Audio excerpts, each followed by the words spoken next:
If you're a salaried person, you are being scammed. Let me explain to you how. When a person is in a salaried job, the government cuts the tax before the salary can come into his hand. TDS, tax deducted at source.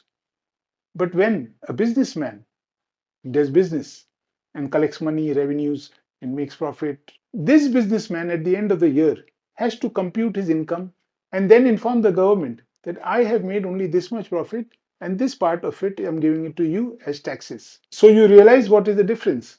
Your tax is taken away before you can get your salary. A businessman is asked to submit taxes.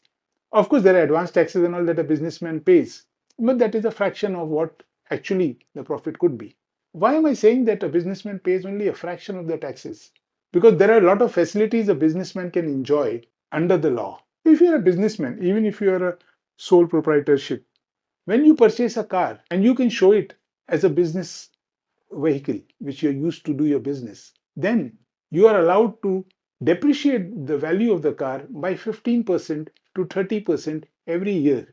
What we mean by depreciation is that if at the end of the year you say, my taxable income comes to 5 lakh rupees, but I bought a car which is 20 lakh rupees, 30% value of that car is 6 lakh rupees, then I can say that I don't owe you any tax because 5 lakhs is my taxable income, 6 lakhs is my depreciation, and it's all squared up. In fact, the advance tax that I paid you, please refund my 1 lakh rupees. I say that in this case, doesn't it look like the guy is getting a free car because he can do this on the same car every year? Every year he can claim the depreciation, except that the value of the car reduces on paper because he's already claimed depreciation. So year on year he'll get lesser and lesser depreciation, but it's okay. At the end of 4 or 5 years, he has nearly taken the value of the car and he goes and purchases a new car.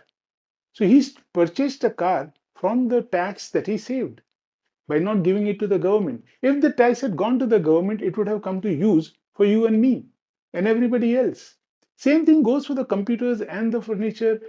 These expense accounts, the credit cards they're using, and the airlines that they're flying in, they are all tax deductible business expenses, or at least they're shown as that.